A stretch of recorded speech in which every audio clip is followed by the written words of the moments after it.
Bueno, en realidad, el diputado Lipovetsky no lo sabe, pero yo solo acepté esta distinción nada más que para hablar estos minutos. Lo que yo me voy a referir es a las estrategias de salud y en realidad quería hablar un poco de cómo se puede pensar el futuro del oficio médico a la medicina social. Entonces, si uno en realidad va a hacer una proyección de lo que es el médico actual y lo que podría ser en el futuro, en realidad es difícil, ¿no es cierto?, hacer eso, pero a mí se me vino a la cabeza un proverbios que usan en Senegal. O sea, en África, en Senegal, dicen: cuando querés saber a dónde vas, date vuelta y fíjate de dónde vienes. Así que, para introducir este tema, yo me voy a dar vuelta y tratar de ver de dónde vengo, de qué algo vengo, de qué alguien, de dónde uno viene, para que ustedes tengan el contexto de la situación.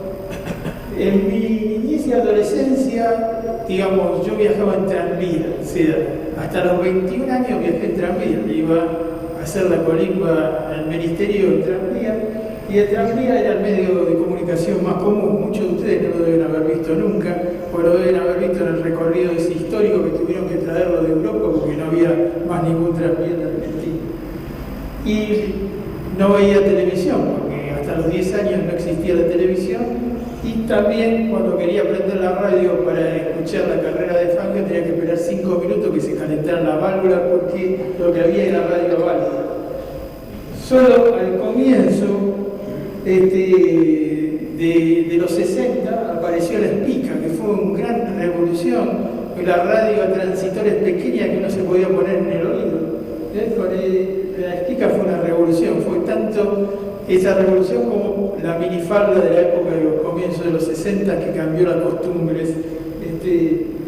Y yo recuerdo que ese 27-6 del 58 estuve en el palco de diputados del Congreso de la Nación. Fue la primera y única vez que fui al Congreso. ¿Y por qué fui ese día?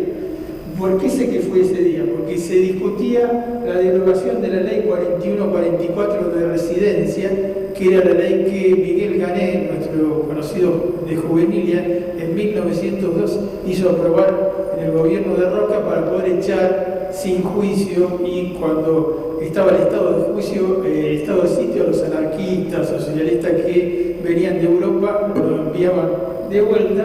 Y el 1 de mayo de 1909 ocurrió lo que se llama la Semana Roja. Fue el hecho cuando Falcón, digamos, dado que levantaron una bandera roja en la manifestación del 1 de mayo, hizo, digamos, atacar a los que iban con fusiles y con sables, y hubo muchos muertos en ese momento. Entonces, a mí, que tenía 16 años, me pareció que ir a ver cuándo se abolía eso, y me acuerdo que era la época en que estaba la UCRI, y Gómez Machado era el jefe del bloque, y ese día la ley 1445 abolió para siempre la ley de residencia.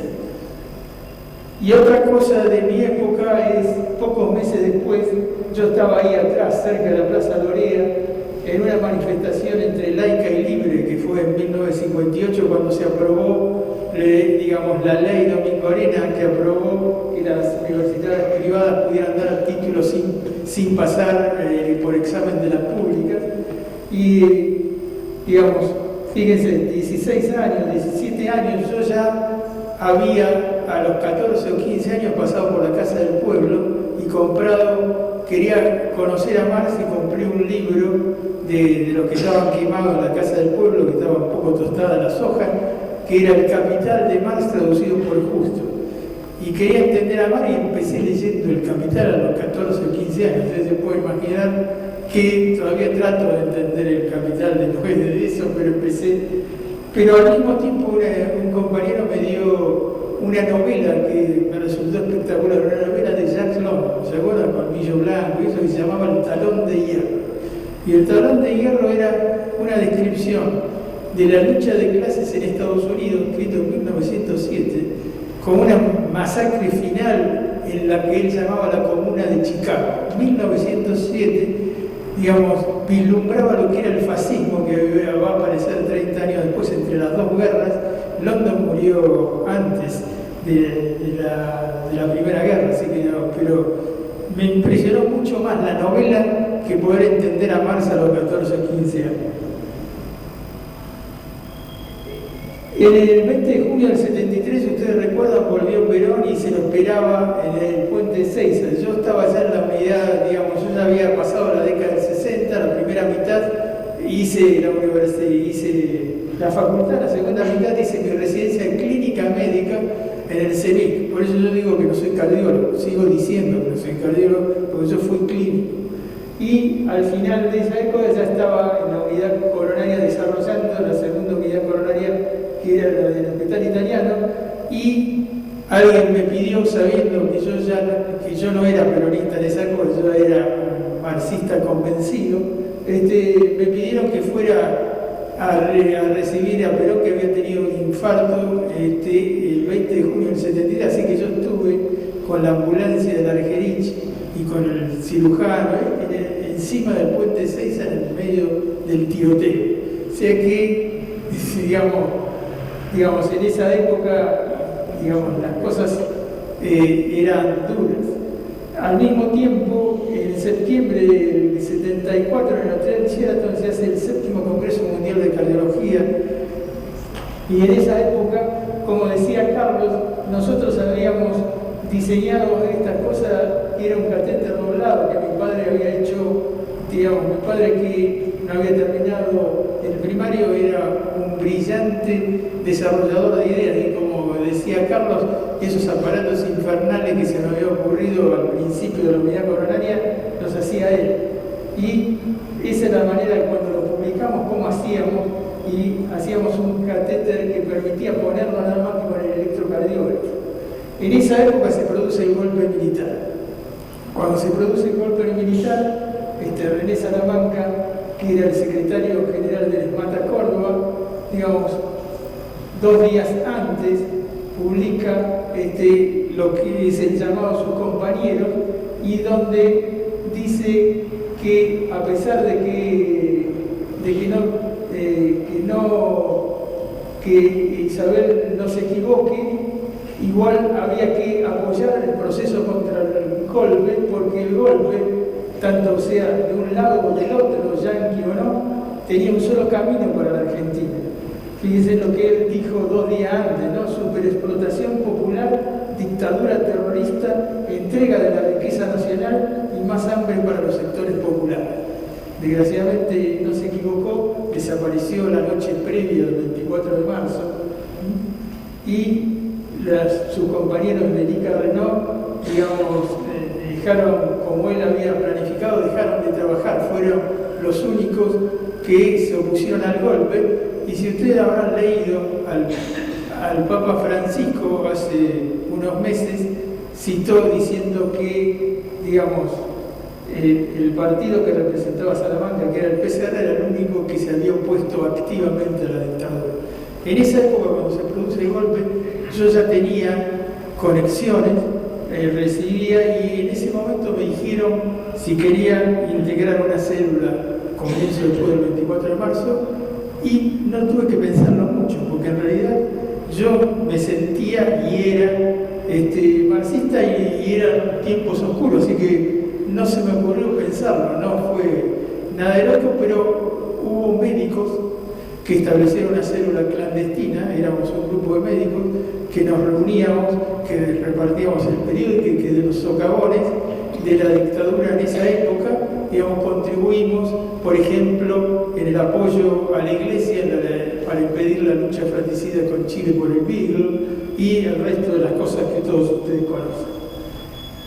En esa época, digamos, se produce en mí, digamos, el cambio con respecto a si la fisiopatología podía resolver el problema de los pacientes que tenían falla de bomba en el infarto, y en realidad nosotros ya estábamos viendo que no se podía resolver solo con la fisiopatología. Nosotros podíamos medir lo que le pasaba en la fase aguda, y creíamos que podíamos predecir qué le podía pasar la fase alejada de los pacientes. En esa época aparece en el 86 el trabajo de Kohn, donde demuestra que el prazosin, que nosotros podíamos demostrar muy bien que era un buen vasodilatador y que aumentaba el volumen minuto, no mejoraba el pronóstico de los enfermos, y que los nitritos sí mejoraban el pronóstico de los enfermos. Y aparece el GISI primero con fibrinolíticos que demuestra que si uno puede prevenir la masa del riesgo de infarto, se puede disminuir mucho la falla de bomba. Entonces empezamos a entender de que no todo estaba en la fisiopatología, que había muchas cosas que había que probarlo en la práctica real. Entonces empezamos a crear un grupo para hacer investigación independiente en la Argentina, y creamos el grupo Jessica, que lo primero que pensamos es qué se usa en la Argentina. La amiodarona era una droga que se usaba mucho para la insuficiencia, para el trastorno del ritmo cardíaco, y nosotros sabíamos que la insuficiencia cardíaca la mitad se moría por trastorno del ritmo. Entonces diseñamos un estudio controlado, independiente, donde trataba de demostrar que la amiodarona podía disminuir la mortalidad, y lo publicamos en el Lancet. Yo me quejaba a Yusuf diciéndole qué dificultad que teníamos para hacer estos estudios, porque no teníamos apoyo y teníamos que borrar las cintas. Y Yusuf me golpeó en el hombro y dice: con el estudio terminado lo van a poder publicar en una revista de primer nivel y nunca van a tener problemas para financiar los estudios. Se equivocó de llano, porque seguimos teniendo problemas hasta el día de hoy para poder trabajar en investigación independiente en Argentina. Cuando se publicó fue tiempo después de la guerra de Malvinas, ¿sí? Y el Lancet me pidió el domicilio del primer autor para ponerlo en la correspondencia. Fíjese usted que el domicilio parecía una provocación. En el grupo hubo mucha discusión si íbamos a mandar eso o íbamos a mandar otra cosa, porque pensaban que podían rechazar el estudio. O los ingleses no se dieron cuenta, o son unos gentlemen porque nunca dijeron nada y publicaron este trabajo 10 años después de la guerra de Malvinas con el nombre de Malvinas Argentinas. Lo que no me dijeron los ingleses sí me lo dijeron algunos cardiólogos argentinos que se acercaron y me fueron a preguntar si no era una provocación. En realidad era mi domicilio, así que no podía ser una provocación.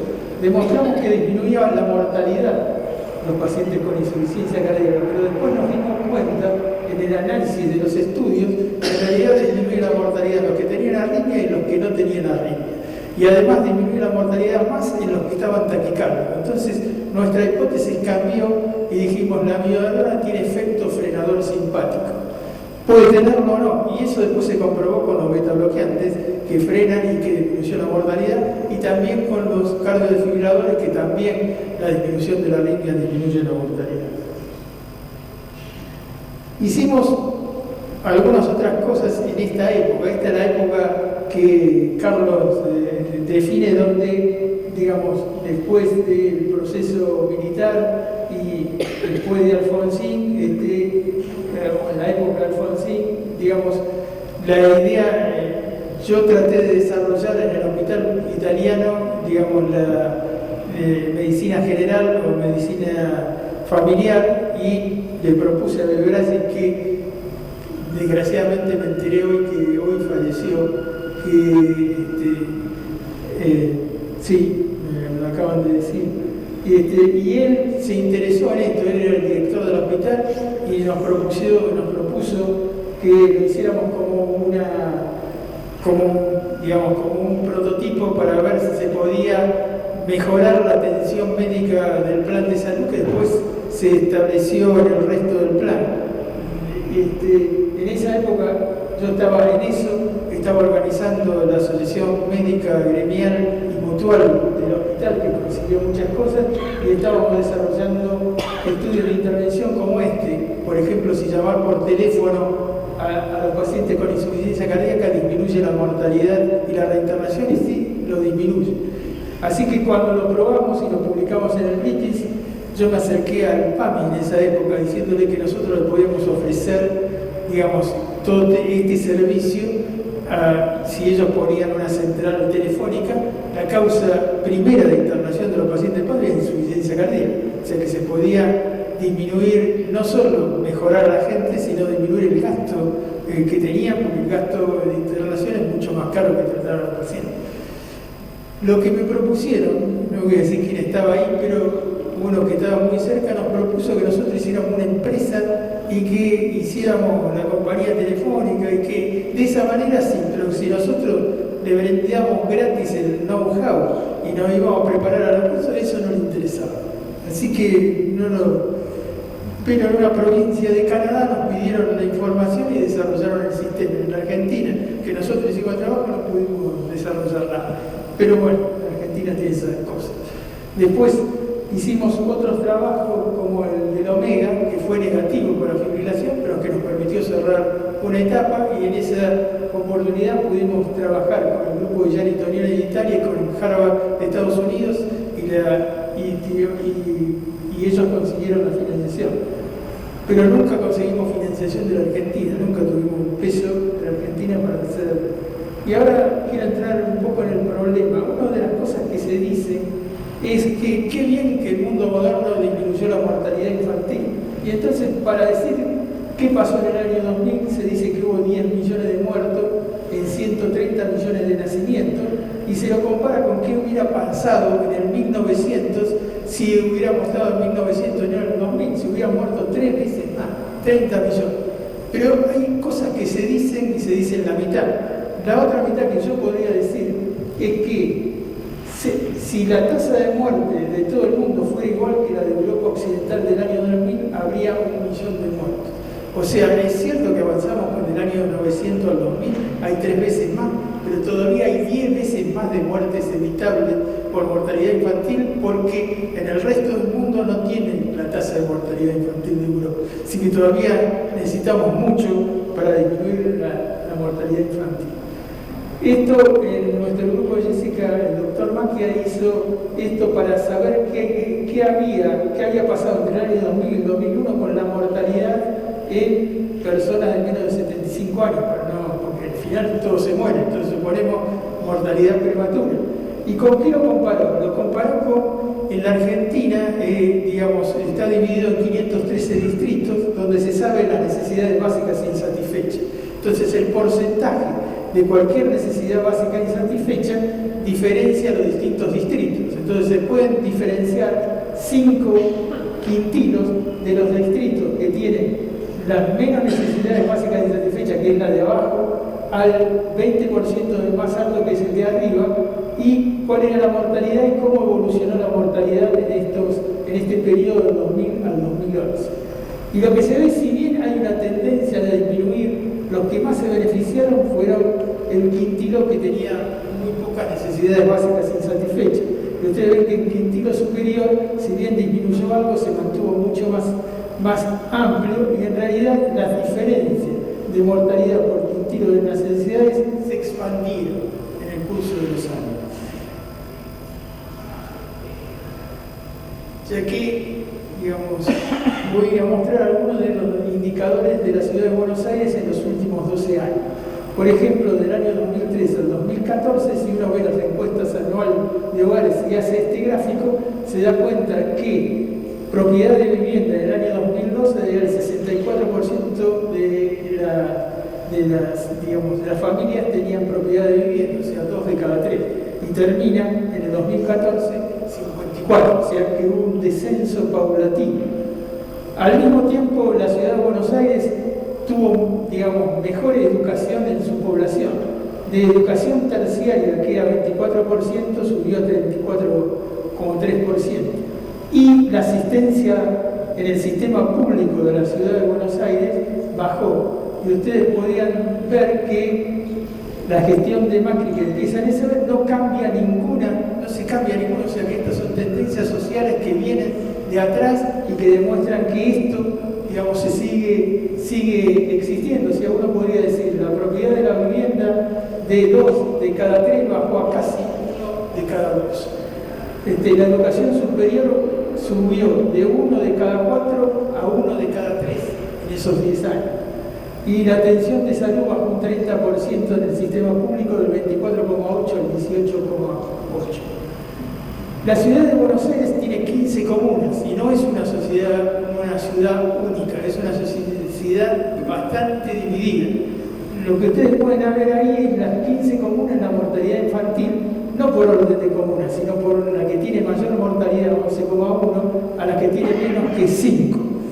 Si uno, ¿qué se correlaciona esta diferencia en la mortalidad infantil dentro de las comunas de la ciudad de Buenos Aires?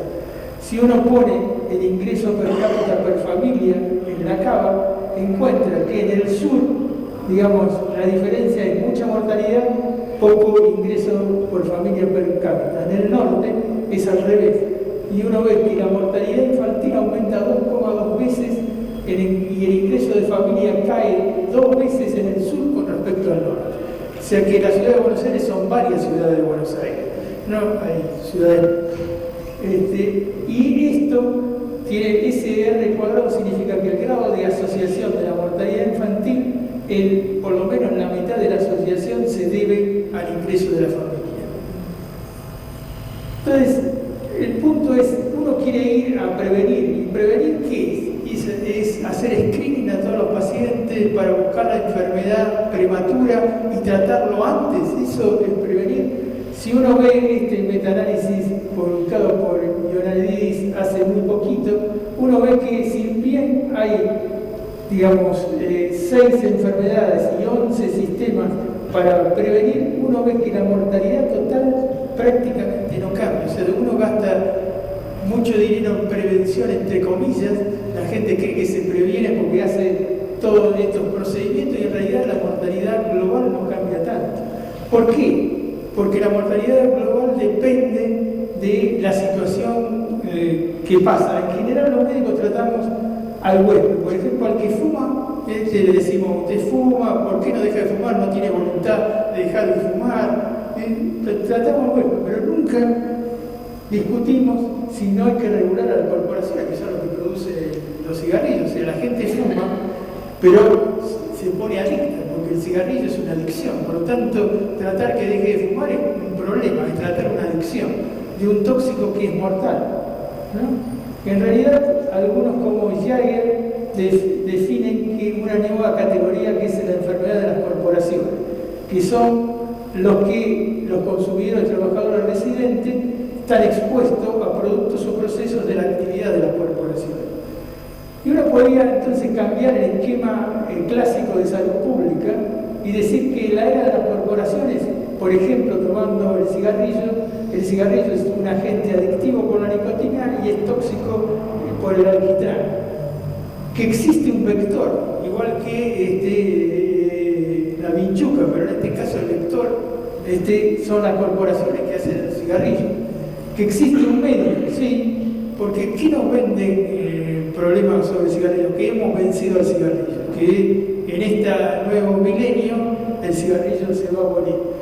Pero sin embargo las corporaciones ponen su punto fijo en los adolescentes, que están volviendo a fumar mucho en las mujeres y en los países en vía de desarrollo, y termina con el huésped que es el adicto que tiene un tóxico mortal. Es un adicto con un tóxico mortal que nosotros decimos que no tiene voluntad de dejar de fumar. Entonces, en realidad, los epidemiólogos clásicos hablan de estilo de vida, o sea, como si uno pudiera cambiar de estilo, como cambiar de traje, ¿no es cierto? Y culpamos a los pacientes, o sea, porque tienen un estilo de vida que no es saludable. Sin embargo, nosotros, desde la corriente Salvador Massa, pensamos que no se puede hablar de estilo de vida, sino de modo de vida. Uno tiene una manera de vivir, no un estilo de vivir. Y eso depende en forma sistemática de las condiciones económicas, sociopolíticas y culturales, que son la forma característica, estable y repetida de la vida cotidiana de las personas y las colectividades. O sea que uno es como es su modo de vida, no como es su estilo de vida. Eso es, digamos, uno obtiene ese conocimiento si uno lee la contribución, el prólogo de la contribución a la crítica de la economía política de Marx en el 59, que es mucho más fácil de entender que el Capital. Él decía que el modo de producción de la vida material determina el proceso social, político e intelectual, y no es la conciencia de los hombres lo que determina su ser, sino por el contrario es su existencia social. dónde vive, qué es lo que hace, lo que determina su conciencia. Y Rawls, que es uno de los epidemiólogos más importantes en este concepto, dice: tiene poco sentido esperar que los individuos se comporten diferente de sus pares. Es más apropiado buscar un cambio general en las normas de conducta y en las circunstancias que facilitan su adopción, ya que la naturaleza se nos presenta como un proceso continuo y una dicotomía, y que, digamos, un pequeño riesgo es lo que produce la mayor parte de la muerte. Una disminución del riesgo global va a prevenir la enfermedad.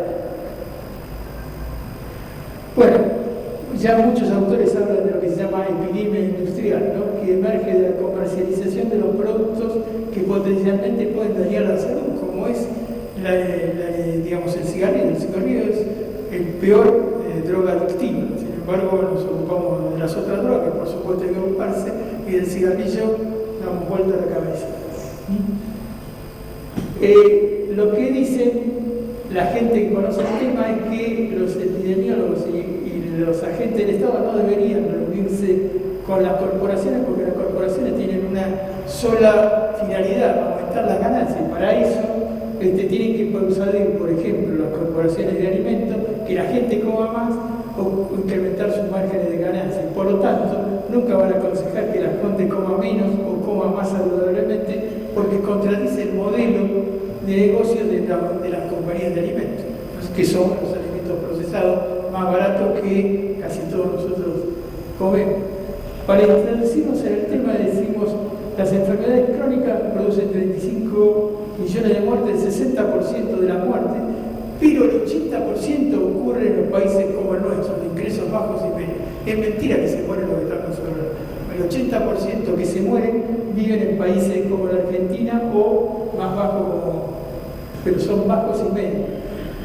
19 millones de muertes cardiovasculares, pero 15 millones en los países subdesarrollados, solo 3 millones en los países desarrollados. Y una cosa muy importante: en los países subdesarrollados como el nuestro, la muerte cardiovascular es un 50% más alta, y aún más alta en las mujeres a la misma edad. O sea que a la misma edad tenemos más riesgo que los países desarrollados. O sea que este es un problema nuestro, no es un problema de los países desarrollados. Y digamos, ¿dónde se fuma? El 80% se fuma en los Países Bajos y medios. O sea que es cierto, en Estados Unidos, en Inglaterra, en Francia disminuyeron el tabaco, pero no en el resto del mundo. Por ejemplo, tomen 3 países: Rusia, Indonesia y China. Entre esos 3 países, más del 60% de los hombres fuman. Más del 60% de los hombres. Esos 3 países, digamos, juntos, fuman 1 de cada 2 cigarrillos que se usan en el mundo, están en esos 3 países. China solo, digamos, 1 de cada 3 cigarrillos que se fabrican en el mundo están en China, en este momento. Y la tendencia actual a la proyección es que va a haber 1.000 millones de muertos en este siglo. 1.000 millones de muertos que se van a distribuir de esa manera, y ellos nos quieren decir que estamos bien, pero ¿cuántos millones de muertos hubo en el siglo pasado? Hubo 100. O sea que este siglo, si vamos por el mismo camino que sigue, vamos a tener 10 veces más millones de muertos por tabaco, no menos. O sea que por ahora nos están tapando la situación real que tenemos. Si continúa el patrón de fumar actual, digamos, tenemos que hacer que la gente que fume ahora deje de fumar para que disminuya la mortalidad, porque que no ingresen solo va a aparecer en la segunda mitad de este siglo. Y a mí, digamos, este es un título de uno de los diarios que festejando hace muy poco tiempo el fin de los 70 años de la Segunda Guerra, ¿no? Y que el presidente del Bundestag, digamos, esta es una foto icónica de cuando termina la guerra y los soviéticos, cuántos millones de ciudadanos soviéticos, soldados o no soldados, murieron en la guerra. Aproximadamente, aunque hay, digamos, algunos dicen otras cifras, 24 millones entre el 41 y el 45. ¿Qué pasa 70 años después? Algunos dicen, la muerte de una sola persona es una tragedia, la muerte de millones es una estadística, o sea que no conmueve a nadie. Entonces yo, para conmoverlo, digo que 70 años después murieron 24 millones, pero no por una guerra mundial, porque eran fumadores entre el 2011 y el 2015. Y esto, ustedes ven, son 40 Boeing 747. Esto es lo que se mueren por día de fumadores de tabaco, como si se estrellaran 40 Boeing en la Argentina, como si se estrellaran un Boeing cada 4 días. Y el tabaco, digamos, disminuye 12 años la expectativa de vida en hombres y mujeres y aumenta a los 80 años el doble la mortalidad de los grupos que llegan a los 80 años. No hay ninguna duda, es un tóxico terrible. Y yo le voy a mostrar lo que es la cadena del desahucio. Que una tonelada de tabaco produce 1 millón de cigarrillos y eso produce una muerte. Cada millón de cigarrillos hay una muerte. 1 millón de millones de cigarrillos es 1 trillón, qué difícil imaginárselo, por eso puse 1 millón de millones, produce 1 millón de muertes. En la actualidad hay 6 millones de cigarrillos por año, o sea, 6 trillones por año, que producen 6 millones de muertes por año. ¿Qué es lo que hay que hacer? Convencer al que fuma no deje de fumar. Fíjense lo que pasó aumentando el precio 3 veces en una década entre el 91 y el 2011, tanto en Sudáfrica como en Francia. Ustedes ven que hay una curva en espejo, arriba es el consumo, abajo es el precio de los cigarrillos. Cuando aumenta el precio de los cigarrillos 3 veces, disminuye a la mitad el consumo en 10 años. No hay ningún método individual que pueda hacer eso. Ahora, eso es pelearse contra las compañías tabacaleras que ganan 50.000 millones de dólares por año en el mundo, y también contra la compañía tabacalera china, que produce 2,5 más que la producción privada de tabaco. Los chinos tienen una estatal y en realidad están intoxicando a su población, 60% de adultos fumando. Entonces, esto podría cambiar el panorama y disminuir millones de muertos anuales. Entonces, tiene que haber una política del Estado para cambiar esta situación. Supongamos que el tabaco podemos reducirlo al 5% de la población. La dieta, la sal, podemos llevarla a 5 gramos de sodio, y el Estado pone impuestos a la comida basura y subsidia, por ejemplo, a los fruticultores de Río Negro que tienen que tirar las frutas y la podríamos comer acá, que es mucho mejor. Si subsidiaran a las frutas y verduras y le pusieran impuestos a la comida basura, se podría hacer un entreluzamiento y el Estado no perdería nada, pero la gente sí cambiaría su modo de comer, porque la gente tiene que buscar el alimento más barato para sobrevivir, por lo cual si lo hacemos más barato, lo que son más saludables, con eso podemos cambiar la estructura de alimentación, la actividad física y el alcoholismo. En la Argentina, la mortalidad por enfermedades no transmisibles, como ustedes ven, son igual que el resto del mundo. 2 de cada 3 se mueren de eso, 32 del sistema cardiovascular. Y esta es la proyección de cuánto se moriría en la Argentina, de 200.000. Si se cumplieran esos 4 preceptos, se bajaría a 63.000. O sea, habría una reducción de 68%, tanto en el mundo como en la Argentina, y ustedes ven que lo que influye todavía el hábito de fumar, 16,8% de reducción, por supuesto la dieta del 40%, menos la actividad física y un poco menos el alcohol, pero se podía reducir. Ahora, esto es una proyección teórica. ¿Sucedió alguna vez en la realidad eso? Desgraciadamente les voy a mostrar que sí. ¿Cuánto sería el costo de esto? Esto se calcula que el costo llegaría entre 2 a 4 dólares por persona por la población, o sea que no sería un costo exagerado. ¿Existe evidencia de esto? ¿Pasó alguna vez en alguna situación? Les voy a mostrar lo que se llama el periodo especial de Cuba, cuando implosiona la Unión Soviética, y entre el 90 y el 95 los cubanos en realidad empezaron a, tenían un problema de alimentarse, y ustedes ven que bajaron 1.000 calorías entre el 88 y el 93. 1.000 calorías, y aumentaron su actividad. No tenían nafta y tenían que ir en bicicleta o caminando al trabajo, aumentaron la actividad un 40%, disminuyeron a la mitad el número de cigarrillos que podían comprar, por lo tanto disminuyeron el número de cigarrillos. Fue un periodo crítico en Cuba. ¿Qué le pasó a la salud en Cuba? Bueno, los obesos, como ustedes ven, disminuyeron a la mitad. ¿no? Bajó un promedio de casi 5 kilos la población, disminuyeron los obesos. ¿Y qué es lo que pasó? La mortalidad por diabetes luego del periodo especial ven que cae abruptamente 51%, cae a la mitad en pocos años, en 5 años cae a la mitad la mortalidad por diabetes y cae 35% la mortalidad por enfermedad coronaria. En cáncer no hubo cambios, pero la mortalidad total de los cubanos luego de ese periodo bajó 18%. No, es una cifra sensacional, eso no ocurre nunca. Eso ocurrió a los cubanos en una situación muy especial. Estuvieron forzados en esta situación, pero indirectamente le produjo esto. ¿Qué pasa actualmente? Ahora parece que pueden comer más y empiezan a engordar. Engordan más que antes y aumenta la diabetes. Y la caída de la mortalidad cardiovascular empieza, y de la mortalidad por diabetes empieza a subir. 5 años y cambia. Entonces, para terminar, algunas cosas que le quería decir. Virchow, que vivió en la mitad del siglo XIX, tenía un lema que a mí me parece que es bárbaro. Decía: la medicina es una ciencia social y la política no es más que medicina en gran escala. Sería importante que nuestros políticos pensaran que la política no es más que medicina en gran escala y que la medicina es una ciencia social. Él no solo lo pensaba.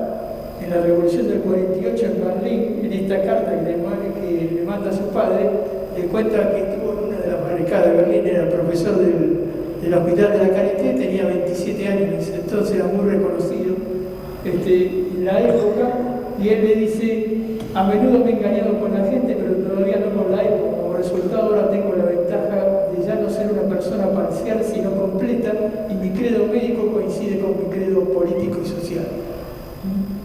Y nosotros tuvimos algún personaje parecido a Virchow. Yo creo que Ramón Carrillo fue un personaje de esos muy parecido. Ramón Carrillo decía: es evidente que actualmente no puede haber medicina sin medicina social, y que no puede haber medicina social sin una política social del Estado. ¿Qué decía él? Que cuando nosotros nos dedicamos nada más que a la relación enfermo-médico, eso es arquimedicina y es medicina asistencial. Sanitaria es cuando interviene el Estado, pero todavía es vieja. La medicina, la nueva medicina es la medicina social, donde la relación enfermo-médico, digamos, tiene la regulación del Estado, pero además está manejada por la comunidad. Y mire lo que decía en esa época: ¿de qué sirve a la medicina resolver científicamente los problemas de un individuo enfermo si simultáneamente se producen centenares de casos similares de enfermos por falta de alimentos, por viviendas antihigiénicas que a veces son cuevas, o porque ganan salarios insuficientes que no le permiten subvenir debidamente a sus necesidades? Él había sido un neurocirujano brillante que se formó en Alemania y que vino acá a dedicarse a la salud pública, que no era su especialidad. Pero fue quizás el primero y el último ministro de Salud Pública en serio que tuvimos. Digamos, este problema de la vivienda, como lo describía, ya es un problema antiguo. En el siglo XIX, Engels cita lo mismo, que en las grandes ciudades había problema de la vivienda y que no era solo un problema de la clase obrera, sino igualmente de la pequeña burguesía. Y acá, si uno lee un libro ya no tan nuevo, pero de un historiador americano que es Scooby, donde habla cómo se produjo, digamos, el pasaje del centro a los barrios. El centro estaba ocupado por la clase obrera y después se desplazaron a los barrios y se utilizó para hacer los edificios. Y, digamos, en este momento en la ciudad de Buenos Aires nadie sabe exactamente, pero se supone que aproximadamente hay 3.000 personas en situación de calle, de las cuales 800 duermen en la calle y 2.200 duermen en paradero. Y hay 11,5% de los hogares, 132.000, que viven con miserias o hacinados en habitaciones precarias.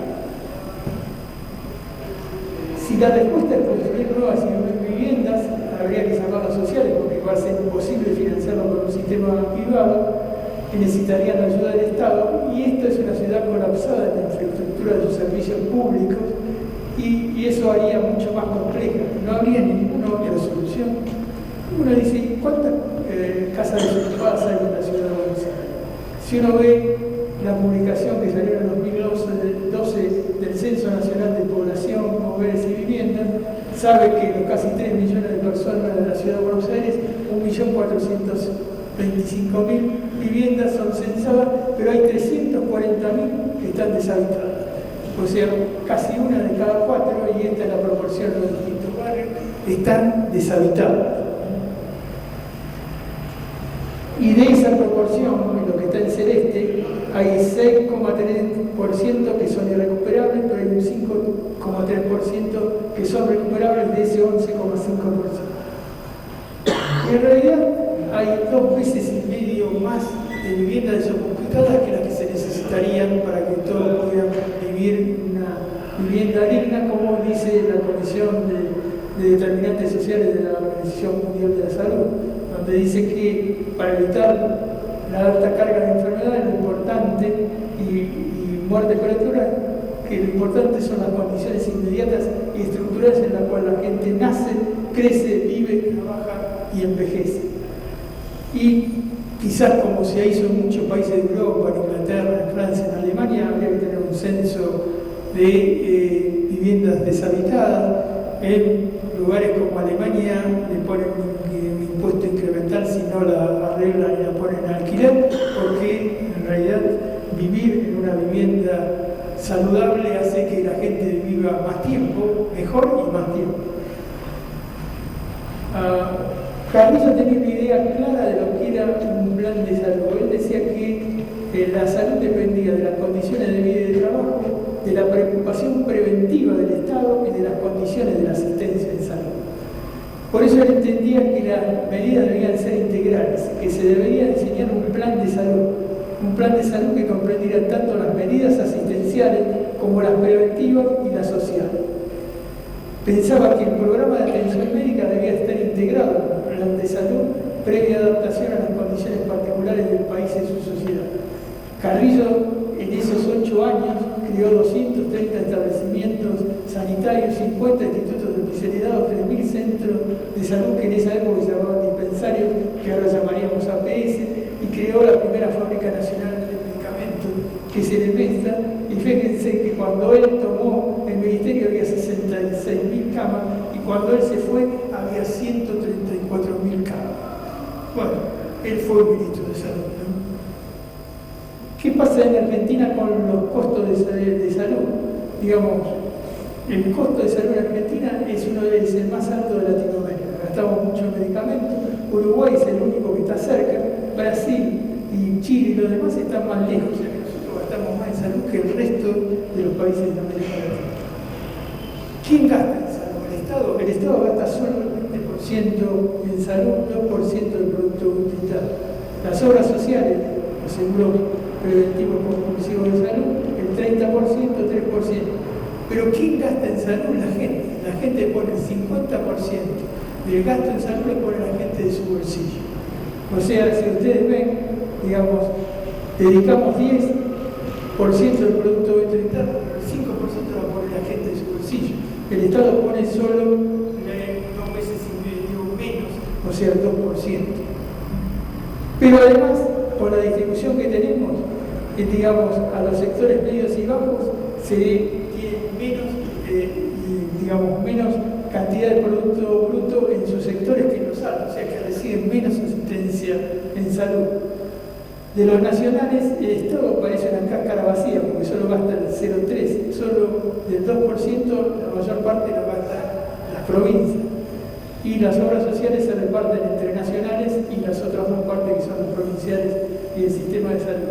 Y entonces, una pregunta que ahora surge es, este es un estudio con 153.000 países que se publicó en el Lancet en el 2012 y que habla diciendo si uno produce un 10% de incremento del gasto público en salud per cápita, ¿qué le pasa a la población? Entonces esto se estudió longitudinalmente y se vio que pasaba. La mortalidad en menores de 6 años disminuye 7,9 por mil cada 10% de incremento del gasto público y la mortalidad en adultos también disminuye.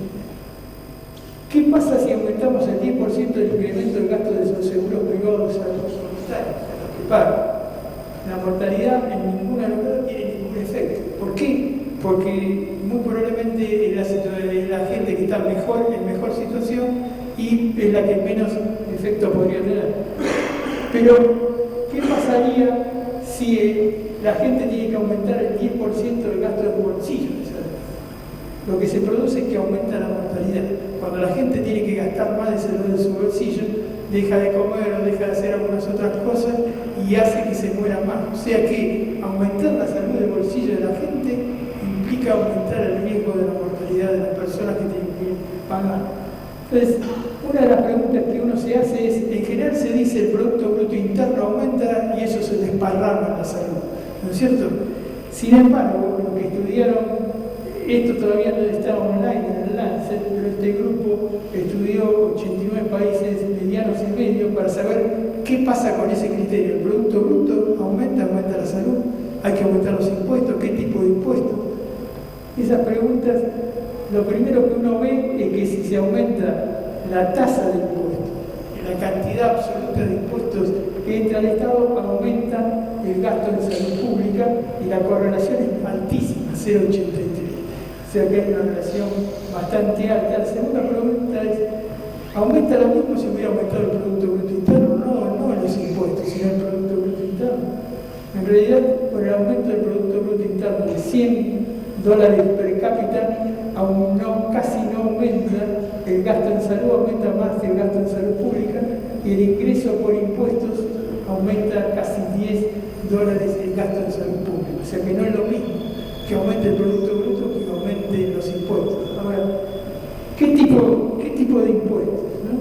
Porque nosotros tenemos impuestos que son progresivos, ¿no es cierto? A la ganancia, a la renta, impuestos que son regresivos, el IVA, a los bienes y servicios, un impuesto regresivo porque lo pagan los más pobres igual que los más ricos, por lo tanto son regresivos. ¿Será lo mismo un impuesto progresivo que regresivo? Fíjense lo que pasa. En este estudio, los impuestos por renta y ganancia progresivos, de 100 que son impuestos por renta y ganancia, 16 van a gasto de salud pública. Cuando son por bienes y servicios, digamos, hay casi una disminución y cualquier otro impuesto. El único impuesto que va a los gastos de salud pública son de renta y ganancia. Y, digamos, ¿qué pasa con los procesos de cobertura en salud? Porque eso es lo que va, pero ¿se cubre más la salud? ¿Gastar más se cubre más la salud?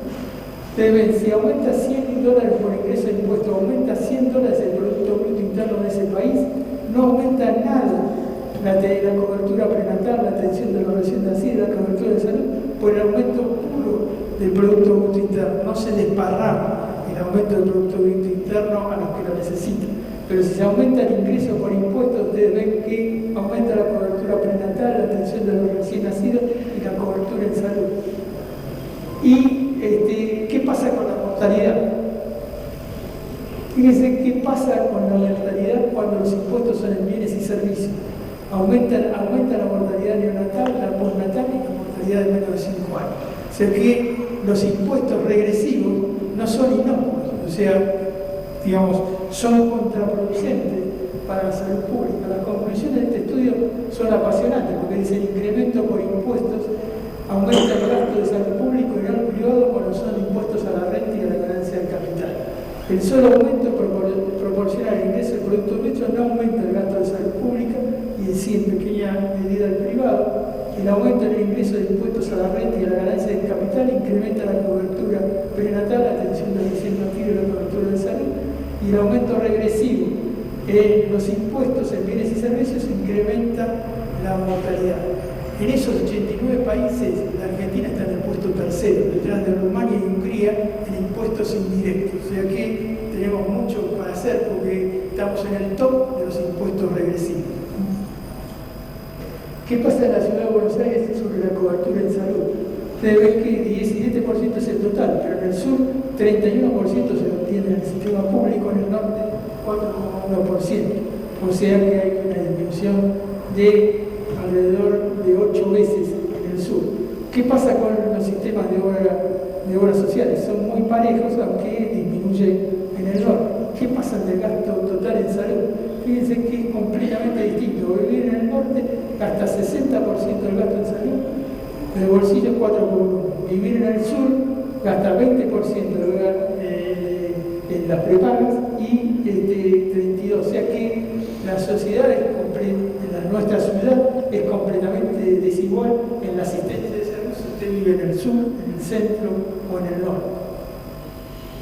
Y para finalizar, digamos, una propuesta, digamos, provocante, digámoslo así, es, ¿por qué no hacer, como decía Carrillo, un plan de salud de la Cava que tenga medidas asistenciales, preventivas y sociales, y un programa de atención médica ambulatoria de cobertura universal para los 3 millones, que sea de excelente calidad y que la gente quiera intentar hacer eso? ¿Por qué?